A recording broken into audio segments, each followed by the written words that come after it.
Little Miss Recap contains adult language and is intended for entertainment purposes only.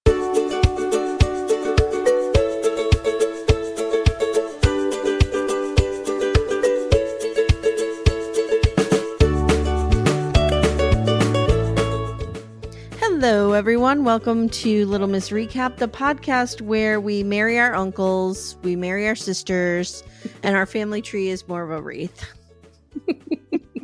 Guys, my name's Amy Archer, and I'm here today with backdoor friend Christine. Hello. Hello. So, Christine, I know you from Backdoor Friends, obviously, but why don't you tell everyone a little bit about you? Because you're new here. You are new here.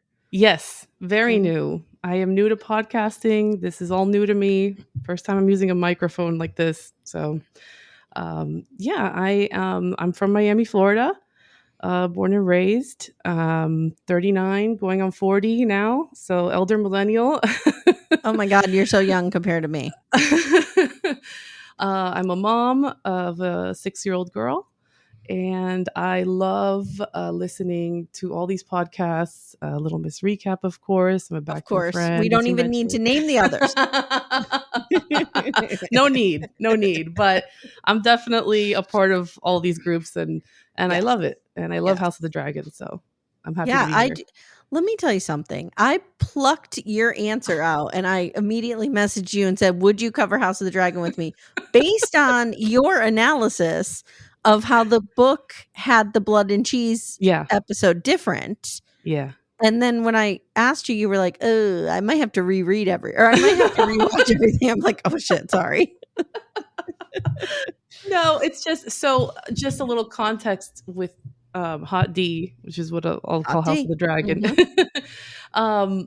It's such an extensive, it comes from Fire and Blood, which is about 735 pages of history of the Targaryens and the conquests of Westeros and all that. So it's a lot. It's a lot of information, but that scene in particular, which we will get into later, was a pivotal moment in this series. So right, and you said it was only a really small chunk of the book. It's a small chunk of the book, basically. The Dance of the Dragons is what we're watching basically in House of the Dragon. Okay. And there are a lot of changes. So I'm not going to go into the book too much because it's long. There's a lot of people watching it who haven't read the book. Right. So here. Maybe a few tidbits here and there, but nothing too deep. Yeah. Guys, if you want like a real deep dive into this, don't come here because we're just talking about what we see on our screens. Yeah. And so if you want like super nerdy, complete contextual breakdown in comparison to the source material, blah, blah, blah, you're not getting that Little Miss Recap. You're just not. It's not happening. I could recommend one. I don't know if you oh, yeah, go ahead. I think they're called House of R. And it's these two young ladies, and they're real into it. But like 3 hours of each episode. Yeah, they go really into it. So if you want that deep. I could listen to podcast. Like the other day I stumbled upon, I want to say it was an episode somebody did of the Titanic, about the Titanic, and it was like 6 hours long. Oh, I could listen to that kind of stuff. Oh, yeah. Yeah. Really. Mm-hmm. But that's interesting. Yeah. Yeah. All right, here we go. Are you ready? Yeah. House of the Dragon, Season 2, Episode 1, A Son for a Son. And this is hilarious because I start to write the character names and I'm like, no, not happening. The important nicknames I've come up with, people that you need to know, is Daemon, who's, of course, my favorite because he's toxic as fuck. The worst guy. The worst guy. He is so hot to me because he's, first of all, Prince Philip, a young Prince Philip, but I also am madly in love with him. He's Uncle Husband. Yes, Uncle Husband. And then Helena is sister wife to Aegon. Correct. Yes. Not in the Mormon way, but in the Valyrian way, I guess is what. Or as Cody would say, not in the correct way. Yes. There we go. Mm-hmm. All right. So we open with the voiceover. First of all, we start in Winterfell, and I was really happy to see Winterfell. Mm-hmm. Mm-hmm. And we meet Cregan Stark. And we learn about the North and the Night's Watch, and the men who served the Night's Watch were typically doomed men who had nothing to really live for. And beginning with Torrhen Stark, at the onset of winter, 1 in 10 men from the Stark household would be chosen to fortify the Night's Watch. So it sort of became an honor and a duty. And I can't remember in Game of Thrones, is it still that, or is it a place for terrible people? No. It started out as an honor and later on became almost like a prison sentence. So why did Jon Snow have to go there? Because he was a bastard? Probably, yeah. All right. So we see the wall and we see Jace. And Jace has gotten the Jon Snow makeover. Did you notice this? He looks just like him. Mm-hmm. Yes. Looks much better. And he's there to gain support for Rhaenyra's claim. And Cregan tells him that Starks do not forget their oath, but his gaze, Christine, is torn between north and south. And in the winter, he needs all his men here. So he basically says, I'll give you my oldies. I'll give you all those haggard, and they're probably like 50, those haggard gray beards. Yeah. And they'll fight. And they're, what does he say? I'll give you a couple thousand of them, right? Yes. And we see the wall. Now, the wall has always fascinated me. It's amazing. Just because I don't know how long you've been listening to Little Miss Recap, but I talk about this all the time. I'm obsessed with like huge waves and huge mountains and tornadoes and just things that are large in scale or super small in scale. So when I see the wall, I'm very excited by it, not in a sexual way. Okay. So Cregan does say at some point that there's dragons who won't cross it. Correct. Yes. And that is hearkening back now, a little book note here. One of the previous kings, King Jaehaerys I, and his wife, his queen Alysanne. This was a good king. Was he Viserys's father or grandfather? Oh, gosh, I can't remember. He was not too far though. Not too far, no. Okay. And he was a great king, and his wife went to Winterfell and at one point, and from what I recall, her dragon would not cross the wall. And she was very concerned about this, and she even sent a letter to the king about this, how the dragon just refused. She could, and that's never happened before. So there are other dragons who've crossed the wall, just not hers. Or we don't know. I think it's because they know there's zombies there. Basically, there's the White Walkers. Spoiler alert.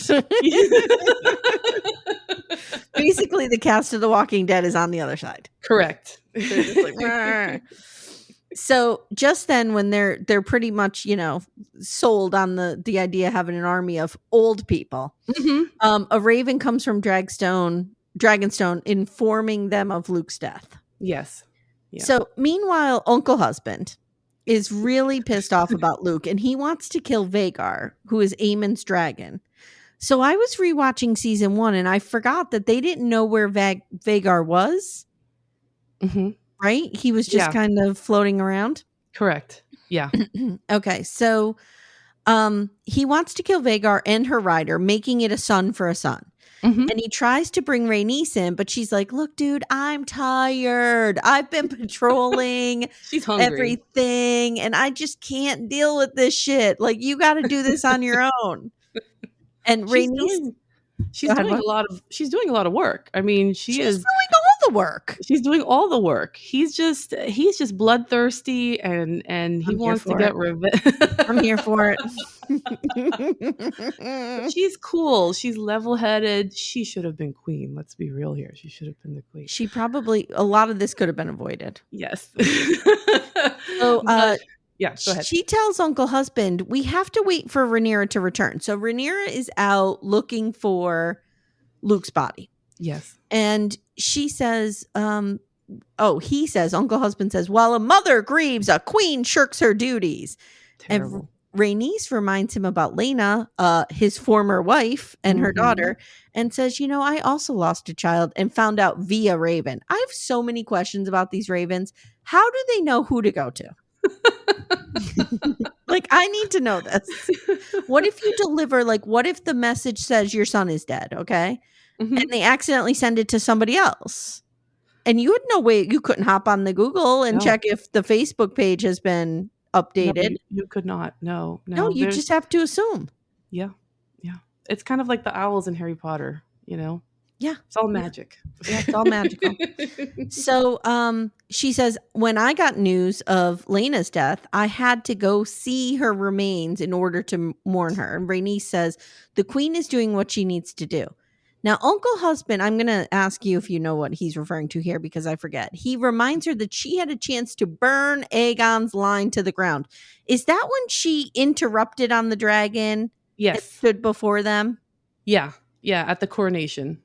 When she burst through the floors and or through the doors of the castle and just she had the opportunity to take them all down and she didn't. So why do we think she didn't? Like, is she just nice? Is she like murder's not in my blood? So from what I recall, so I'm gonna give a little book spoiler here again. This was not in the book. That scene. So it was part of the show. So that's why I kind of want to follow the show because I'm not sure where they're going sometimes. Some scenes are a little different from the book. Like that one was not. I don't believe that was in the book from what I recall. So that was new. So maybe that's why they want to start the Dance of the Dragons the more official way from the source material maybe. Okay. So now Uncle Husband is like, I command you to fly with me and murder people. And she's like, you're not the king, dude. Goodbye. I'm out of here. I need to eat. I'm hungry. I've been working real hard. Yeah. Get away from me. So at Driftmark, we have this little scene where Lord Corlys is checking out the ships and the repairs being made. And he's given a sword for which he had made for Prince Luke. Because Luke was betrothed to, was it Baela? No, because Jace is betrothed to Baela. Oh gosh, you're asking me too many questions. Yeah, I can't remember. Anyway, okay, again, guys, check out House of the R's or whatever it is.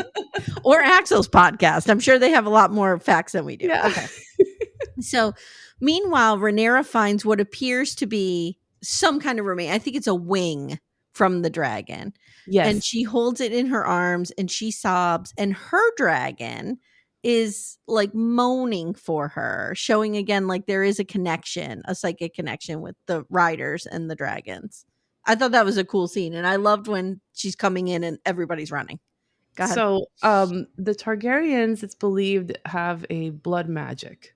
This is how they have a connection with the dragons. And then there's some that suspect there was more to it than that there was like a more sexual connection with the dragons at one point early on. But yeah, a little disturbing, but that's okay. Hold on. Pause. Pause.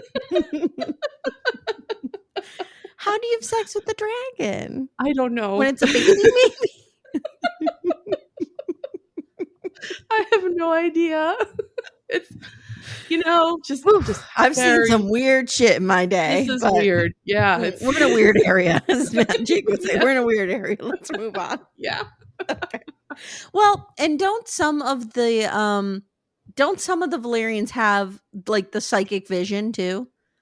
Like, didn't Viserys kind of make reference to that quite a few times, that he had dreams that were real? And yeah. So in the tapestry that we saw in the opening credits, there's you see Daenerys the Dreamer, which was early on before the destruction of Old Valyria. She had visions of that. They left. That's how the Targaryens basically survived. Because they knew it was coming. She knew it was coming, and then there was the conquest and all that. So yeah, so there is definitely visions and dreams throughout the series. Okay. So at King's Landing, let's scoot over to there. Aegon is asking his sister wife, Helena, where Jaharis is because he wants to bring him to the small council. Nobody wants you to show up at work with your kid, dude. No. Nobody. Helena has this weird line where she says she's afraid of the rats, which is, of course, foreshadowing for later. And at the end, remind me, I want to talk a little bit about her character because there's some stuff on the interwebs about her. So he's like, oh, okay, whatever, sister wife, get away from me. And now we see Alicent and Kristen Cole, and he is going to town on her. I'm like, okay. Yeah, that was jarring. yeah, that was quite the scene. You know, you go from this little kid to like to grandma enjoying herself, getting it. Yeah, yeah. I mean, it's good for her. You know, good for her. Good for her. She's in her 30s. I mean, yeah. You know? She's only been with that old king. No, she's in her prime. So I'm thinking life expectancy at this time is probably what, 50, maybe 50s. 60. Yeah. 50s. So she's midlife, you know. So we see Otto Hightower now, and he begins briefing Aegon about various alliances. That's as detailed as you're going to get here from Little Miss Recap. You're talking about alliances. Alicent wants to know if Rhaenyra has responded to her letter. So do we know what is in this letter? I don't think so. I don't think so. Because somebody was saying I've been on Reddit all weekend. Like, I feel like I'm now scared of the COVID vaccine, and I think that there's a pizza parlor with pedophiles running it. I don't know what's happening, but somebody was saying that they felt that perhaps in the letter Alicent had written that Aemond did not intentionally kill Luke, that it was the dragon kind of did his own thing. So I don't know. Like, maybe she's trying to explain it away. It's possible. She definitely, I mean, we see it later. She has feelings about this. She has feelings. She's not happy about this at all, this situation. So meanwhile, Jaehaerys is annoying everyone at the small council because he's a fucking kid. Like 6 years old, yeah. Tylan in particular is like, get the fuck away from me. And Aegon has like a real Joffrey feel to him when he orders Tylan to give Jaehaerys a pony ride. Yeah. And Alicent shuts it down. So I'm trying to think, like, I'm kind of glad, and we see this a little bit later on, that they didn't lean into this Joffrey thing again. Because we get the sense that Aegon, he is kind of a dick. Yeah. But he also isn't cruel. He's so young. He's not. Dumb. He's not as terrible as Joffrey. He's pretty bad. I mean, he's pretty bad. But, yeah. But he's more complex. I feel like they fleshed him out more than Joffrey. Joffrey was just evil, basically. Well, so Aegon raped people, right? Last season? Yeah. So that's real bad. Real bad. Real bad. But he seems to have... It seems like there's a lot of lack of affection in this family as well. And he is very young. He's like 18, I believe, at this point in the series. Yeah, and he's already has 3 children, married his sister. I mean, it's But I get the sense that he's like, he is just real young and impetuous and just an idiot, kind of. Yeah. The rape thing is pure evil, don't get me wrong. But I don't feel like he's Joffrey level. I don't think he's as power hungry as Joffrey. I don't think he has that kind of level of malice, but he's definitely immature. He's very immature. He's very young. He's a kid. He's a teenager. I call him the emo king because he just reminds me of the lead singer of My Chemical Romance with that wig.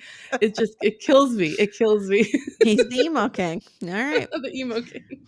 So they discuss the blockade now that's happening. And just then Aemond comes in. Yeah. And Alicent is like, what the fuck are you doing here? And Aegon says, I invited him. He's my brother. And Aemond says the path to King's Landing has to go through the Riverlands. And that fat old Lord Tully will raise his banner or we're going to burn everything to the ground. And Aegon says, I'll take my dragon, you take Vhagar, and we're going to just burn shit to the ground. And Alicent is like, dude, we need Vhagar here to defend against a possible attack because your brother caused some friction between teams green and black. And plus, Aegon is king and shouldn't be doing missions himself. This is something that drives me. Do you watch Star Trek? I don't. The new Star Trek, this drives me crazy. Mhm. The captain is always doing things Mhm. herself. And I was like, Mhm. what are you doing? Why are you? And she'll take like her most senior officers with her. And I'm like, okay, I Bad guess, idea. if the ship goes down, we're going to put anybody in charge. And Ricky from My So-Called Life. another point of context here, Aemond is even younger. Aemond is Oh, right. Yeah. he's like 16 maybe, so even worse. Yeah, even worse. So Otto tells Aegon, look, you need to be patient. More houses will declare for you. And Aegon literally is going, Mom, like just like so pissed off, sinking in his chair like a teen. This is my girls when I say to them, like, hey guys, do you want to pick up the wet towels off your floor? Oh, Oh God. Jesus. Okay. So on her way out of small council, Alicent runs into Larys, old clubfoot. Mm-hmm. And he tells her, look, I've rooted out all the traitors in the Red Keep, and I've personally appointed your staff. Ugh. Mm-hmm. He also says, I tried to call you before and you didn't answer. You So were he knows. indisposed. He Mhm. knows. Yep. Oh, he knows. Yeah. He knows everything. Mhm. So later, Aegon hears some petitions, and the first one is from a shepherd who says his flock was taken by the crown. And this is why I'm saying, like, I don't think he's evil, because he's like, I'll give you your goats back. Yeah, we should give them back to you. That would be me. This Me would too. be me. Me too. I'd be I like, could never be. Can we just help him? It's like, no one will know. It's fine. And Otto's like, dude, what are you doing? And Aegon's like, nobody's gonna know. Nobody's gonna know. So then there are some blacksmiths, and we see this blacksmith in episode 2. Yes. Which this is the only week, guys, that I have watched ahead, and it's only because we're dropping the 2 of them this week. Mhm. Like next week, I won't have watched ahead, but I know what happens in 2 now. So, Mhm. and you guys probably all do too. So we see this blacksmith again. So this comes back around. So he's asking for money up front to build the scorpions, because he's like, we're working really hard and this is expensive. And Aegon's like, oh, sure, no problem. And Otto starts to go over, and Aegon's like, we should be paying people who are working to protect us. Okay. Right. All right. And so he is I'm sorry. He is an important character, or he will be. I think. Who knows? Because the books again are different from. No, I actually read that in my Reddit deep dive that I didn't read how, but he becomes like the person who wrote it said book readers are like, we know this guy. Mm-hmm. Yeah. Okay. Mm-hmm. So Larys sees these seeds of trouble here as an opportunity, and he pulls Aegon aside. And he's like, you don't want a hand to control you like Otto's controlling you. You'll never be out from Viserys' shadow if you don't get a new hand. And I think Larys wants to be the hand himself. Yeah. Yeah. Yeah. And I think that he is following the script of also like Littlefinger of Chaos is a Ladder. He's very similar. I mean, it's a very similar character as Littlefinger. He's just sowing chaos slowly. Yes. I loved Littlefinger. Isn't that terrible? I loved him too. Alicent and Otto have it out now, and she's like, the end game is Rhaenyra bending the knee and Aegon on the throne in peace. And she says, but my sons look to you, and these boys need me, and you cannot undermine my voice, or both of them will grow deaf to it. Mm-hmm. And she says, we just need to humor Aegon. Oh, no, I'm sorry. Otto says this. We need to humor Aegon until he gets bored of being king, and then we can manipulate the fuck out of the situation. Like, just hang in there. And they both agree, like, it's going to be bloody. And I feel like Alicent doesn't really want to sign up for the bloodshed, but Otto's like, it's part of life, dude. This is what's happening. Okay. Meanwhile, the King's Guard are boarding a ship, and Sir Eric, with an E, I believe. Eric, right? Yes. Eric with an E is with Rhaenyra, with the box. Yes. Mm-hmm. And they find Massaria on a ship trying to get out of there. And she's brought back to Daemon / uncle husband, who flips out on her and accuses her of usurping Rhaenyra's throne and causing Luke's death. He says, you put Aegon on the throne. And she says, I'm not on Otto Hightower's payroll. Like, I just saw an opportunity and I took it, and it was completely transactional. Mm-hmm. And he throws her in jail. And Sir Eric is like trying to defend her, but Uncle Husband's pissed off. He doesn't have time for this. Yeah. Yeah. Yeah. No, he's got people to kill, you know. So Sir Eric says something that's really interesting here. He says, because Uncle Husband's kind of like, you're a fucking traitor too, dude. And he says, my brother and I were sworn to protect the whole of the royal family. Mm-hmm. So what were we to do when they started to turn on one another? Civil That's War, a good point. Mm-hmm. It's a good point. Okay. So Rhaenyra returns and she marches into the war room and she says the only line that she has the entire episode, I want Aemon Targaryen. She wants him. I always want to say almond. I just do. So this prompts Uncle Husband to visit Massaria. And he offers her freedom in exchange for a spy that he could use inside the Red Keep. Mm-hmm. Jace returns. We have this lovely scene. So, okay, we're talking about Alicent being emotionally unavailable. I think Rhaenyra's better because she's able to like embrace her children. Yes. She comforts Jace, who's like trying to go in there with a stiff upper lip and be like, oh, Winterfell is going to send us their old hags. And he starts crying and she just like embraces him and he sobs. And I just felt that moment because even as a 47-year-old adult, I've had these moments where I've just seen my parents and break down into a sobbing mess in their arms. Oh, yeah. Yeah. Oh, yeah. And I also think that if we recall season 1, you notice that the way they were raised was very different. Alicent, it was all about power for Alicent's father, gaining power. And I think her mother, which is mentioned soon, wasn't around. I think she died pretty young. Yes. So Rhaenyra had her mother until she was about a teenager. So there was a lot of affection there. You could see it with her father. So I think that's a big reason why we see that lack of affection on the Green side.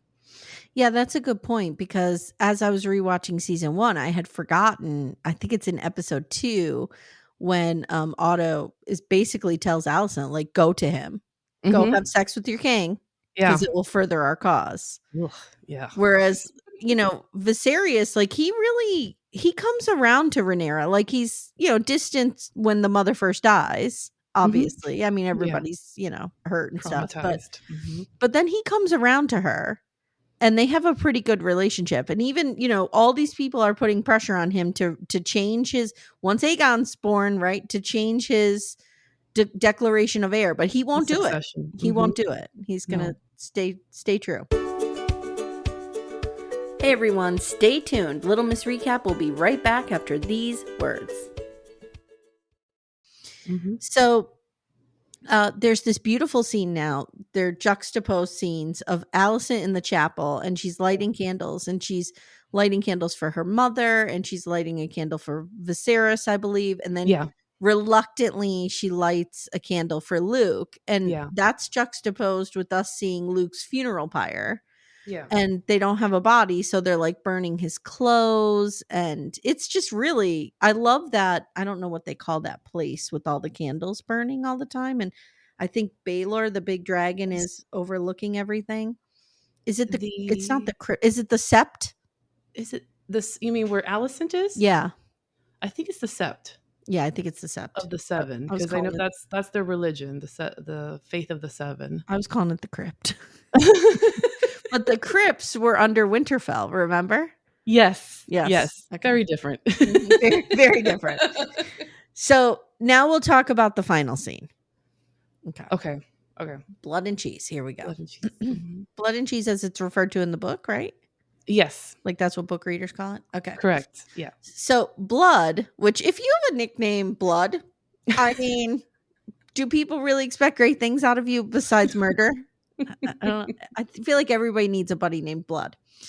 So Blood is one of Daemon's loyal people of the Gold Cloak. He's a loyal gold Right. cloak. He hates the high towers. He's, he lets him into King's Landing, and together they find this rat catcher named Cheese. Again, real on the nose here. Yeah. And he knows the tunnels that are underneath the Red Keep better than the shape of his own cock. That's what he tells us. And Uncle Husband offers Cheese money to find and kill Prince Aemond Targaryen. He has silver hair and one eye, but he's quite good in a fight, so you better be prepared. Now, he offers him one half up front, and this is the most important part. Cheese says, but what if we don't find him? And Hottie Daemon just gives that little smirk and a wink, and we don't know. The camera cuts away. But we know. I'm going to defend him. God damn it. Okay. So Aemond, meanwhile, is hanging out with Kristen Cole. Now, I have a question for you. Yeah. Is there chemistry between those two? Little bit. I felt like I was like, what's going on here, guys? Like, it was dark. The fire was going. I don't know. It just felt weird to me. Like, I was kind of like, is there a connection here that we're not aware of? I don't know. Little chemistry, yeah. Chemistry. So Aemond is like, we need to ride these dragons out, murder everyone. They talk about a war of the dragons being inevitable. And Aemond says his mother's blaming him for a war that she actually started by putting Aegon on the throne. And Kristen Cole says, your mother, Kristen Cole, I call him Kingsguard fuckboy.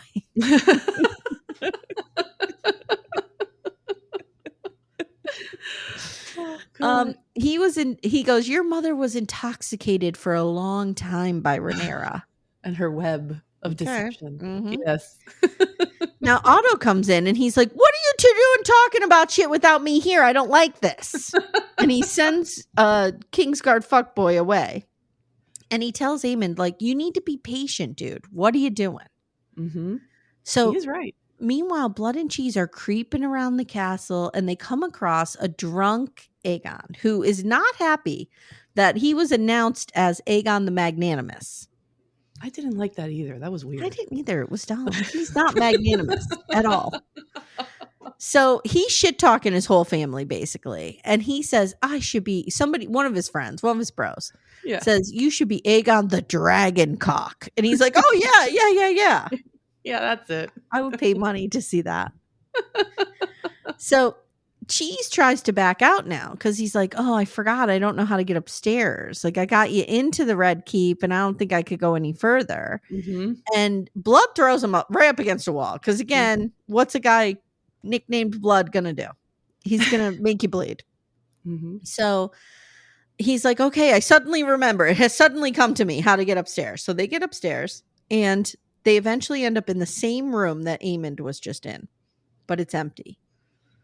So they split up. But before they do, one of them, I forget who, maybe you remember, touches the things on the map that Aemond and Kristen Cole were. It was, I believe, Blood. Blood. And or maybe both of them. They were taking coins because there was coins on there, and they were just stealing. Yeah. So he finds. Okay, so Blood finds Cheese in Sister Wife Helena's chamber. And Cheese is holding a knife to Helena's throat.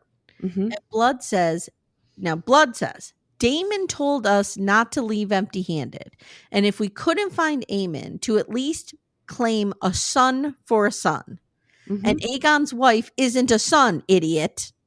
And Cheese points across the darkened room. Why did I write that? Points across the darkened room. And Blood sees that Aegon's twin son and daughter, Jaehaerys and Jaehaera, are asleep in their beds. And they force Sister Wife Helena to tell them which one is the son. Because they don't have time to look for his cock, which would take 2 seconds. They have time to barter with her, to berate her, to force her to make okay. So she tries to bribe them with her necklace. They again threaten to kill all of them. And in an effort to save her daughter, she points at Jaehaerys. And they wonder for a second if she's telling the truth. But Cheese is like, she's telling the truth. Yeah. And they murder him and we hear it. We hear like, like saw crunch, on bone. Crunch. Yeah, it was terrible. And terrible. she silently goes over to Jahara's crib, picks Jahara up, runs to Allison's room, who's in the middle of banging Kristen Cole. And she sits down and her mother's like, "What's wrong?" And she just goes, "They killed the boy." That's how it ends. That's it. Yeah. So what are your thoughts on this ending scene? Let's talk about it. So, okay. My initial reaction, honestly, was a little bit morbidly a little bit of disappointment, because in the book, the way it is written, there is definitely a lot more tension. Okay. It is more and I think what took away from it is not the gore or the violence. I don't need to see a child being killed. Are you bloodthirsty? Do you want to see children murdered on your screen? I think that part was fine. That was enough, right? What they did. But I felt what took away some of the tension was the choice that had to be made. Now, of course, in this version, there is, so in the book, there's two sons. There's and a daughter. Okay. Right. So there's the older son, Jaharis, and then Maelor, I think it was Maelor, was the younger one who was like 2 years old maybe, and the daughter.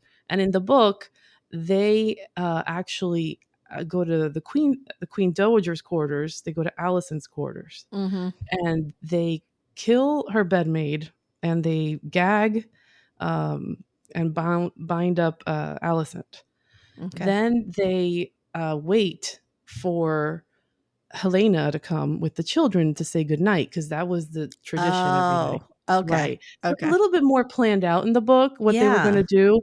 And the biggest point of tension for me was when they tell Helena, "You must choose a son." And of course, that's horrifying in itself. And she's offering for them to just kill her instead. And they said, no, it has to be a son, right? Yeah. And so she chooses the younger one, the 2-year-old, because she thinks, well, he won't know what's happening, or maybe because he's not the next in line to the throne. Right. And then they ignore her decision and kill the older one, Jaehaerys, anyway, right in front of her. And that was horrifying, of course, when you read all this. So when I saw it on screen very differently, I was a little bit, I was sitting with my husband and one of my best friends watching this, and they were like, oh my God, it's so horrifying. And I'm over here like, man, God damn it. Terrible. They're like, Christine, what's wrong with you? No, I get that. And just from a narrative perspective, I think that would be so much more interesting. Yeah. Because even though for every parent listening who's alive in the 21st and 20th century, as my children remind me, I was born in the late 1900s, the idea of choosing between your children is atrocious, right? But back then, the idea of choosing between the heir and a girl was much easier. Right. You know what I mean? Like, the decision was easier. Not losing a child, obviously, was not easier. But to put another son in the mix, that's interesting. Right. And I could almost see what her reasoning would be there to pick the younger one, because he might not remember or feel it or be aware of what's going on. And the way did I just ration out how to choose between your children? Wow. And the other question I have here is, where are the guards in this? This was really, I understand Kristen was supposedly supposed to be there, but I feel like, Larys, maybe this is a big question mark. Does Larys have anything to do with this? Because he did replace everyone. Yes. I felt the same way. Like, when your security team is replaced and then there's an immediate murder, that's suspicious. It's very suspicious. Also, we haven't gotten there yet, but in episode 2, which you and I will talk about tomorrow, and everybody will hear immediately after this, they do address that Helena has not received a guard yet. But like, she's the queen. She's the queen. How can there not be anybody in there? And who made that decision? And is it so? My immediate thought was Kristen Cole fell asleep on the job. No pun intended. He was not sleeping. Right? Like, this is his fault. Yeah. And I think it is in some way. It is. But also, He's the who was commander. Aegon getting trashed with? Those were just like his bros, Okay. just All right. like just bros to hang out with, and They were just royal fuckboys. yes.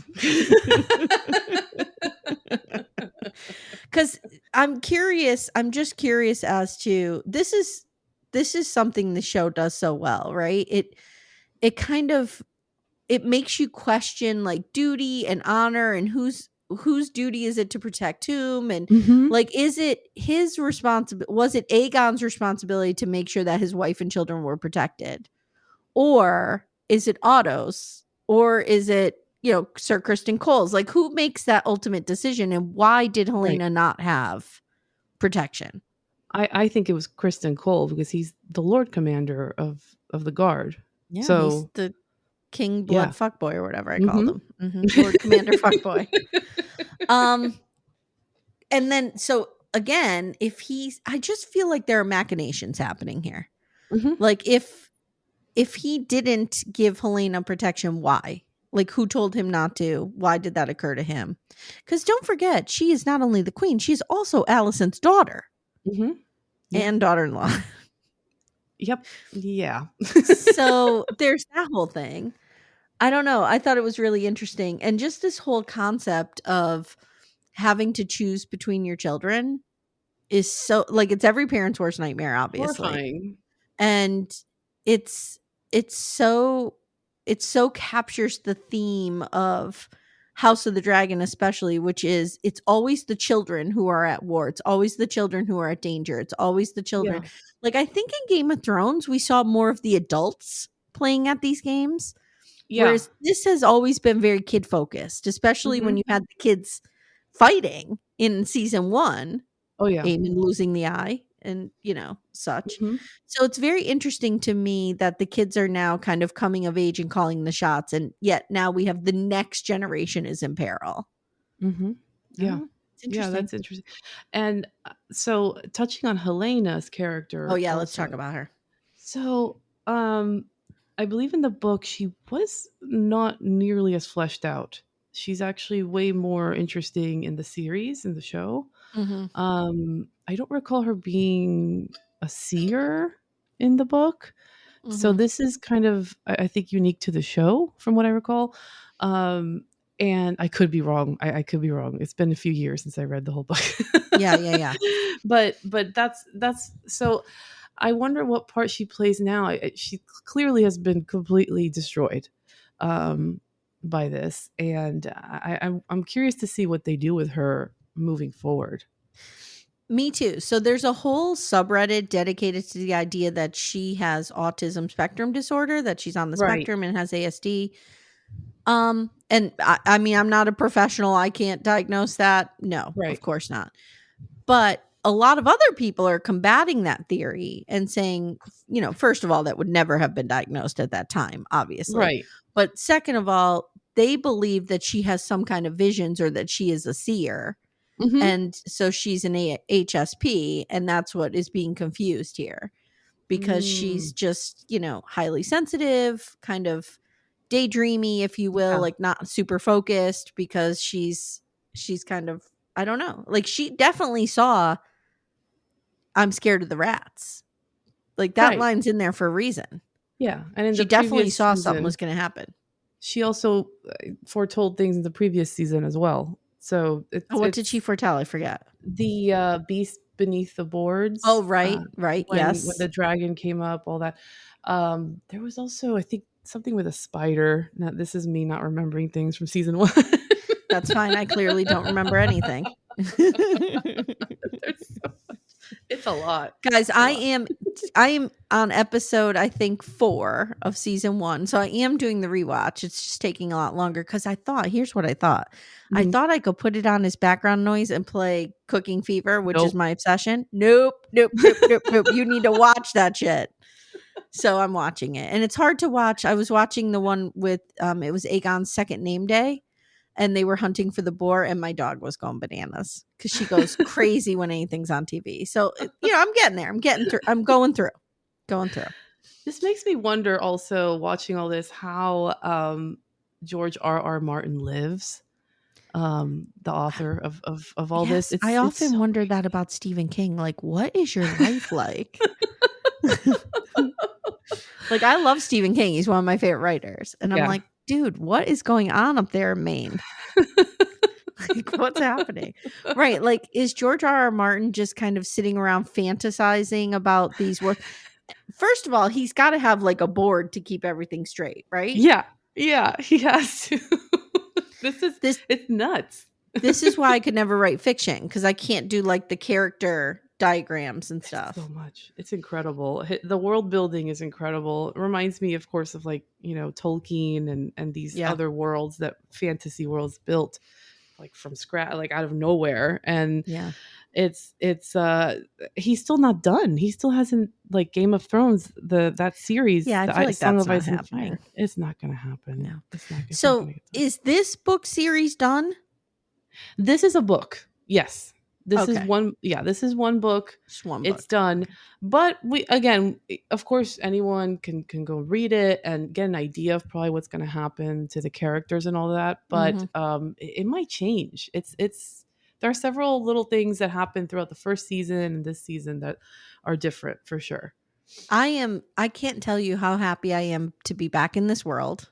I just love it. I love, I was saying to Amanda yesterday, like, I think I like to have at least one scripted show going, because they're so, like, when we did The Crown and we did Yellow Jackets, like, it's just so interesting to me. And Amanda and I are talking, we're definitely going to do Handmaid's Tale. It's one of our favorite. Oh, I used to teach that novel when I taught, and I love it so much. It's one of my favorite books. Is that coming back?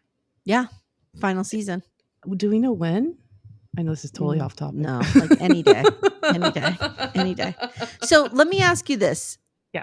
Obviously, we saw on episode 2 and we can't unsee it. Okay. But what are your hopes for the season? Like, what do you hope going forward? Do you want to see Daemon and Rhaenyra reunited? Do you want to see them, like, her back on the throne? Do we think, like, what do we think we want to see? My hopes, as someone who hasn't read the book, like who maybe hasn't read the book, right? I, of course, am rooting for Rhaenyra. I think she's the tempered one. She's more mature. She was raised as to become a queen.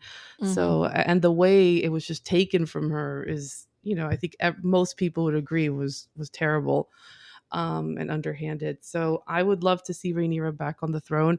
I get the feeling we're not going to see that this season, maybe in a certain way. I'm not sure, because I'm not sure. I think there's 8 episodes total this season. Okay. And so I'm guessing they're going to push it to the next one. I can't see this going more than 3 seasons, to be honest. But I think this is the only time we see Winterfell this season. This is what I've heard. Yeah. I love Winterfell. Yeah. So I don't know if you know this, but guys, let us know in the comments if you know this. Are there any other spin-offs planned, or any other, like, I know that everybody was saying Jon Snow was supposed to get a spin-off. I don't think that's happening. No. I'm just curious. I don't think so. I'm surprised that they didn't. Well, I don't know. There's a lot that happens before all this. I wonder if they'll go even further back. Yeah. I would like to see the Mad King, which comes after this and before Game of Thrones. Like, I would love a series of seeing him and what happened there. But that could be next. Who knows? All right, my friend. Thank you so much for hopping on and doing this with me. Thank you. We'll be back tomorrow with episode 2. And guys, again, if you have any thoughts or feelings or opinions, stick them in the comments. We always like to hear from you guys. And let me know if you think Daemon's hot and smoldering and you agree with his decisions. No, we don't agree with his decisions at all. We do not.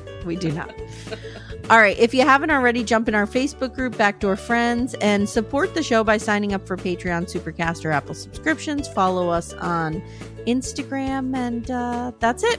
We'll see you next time.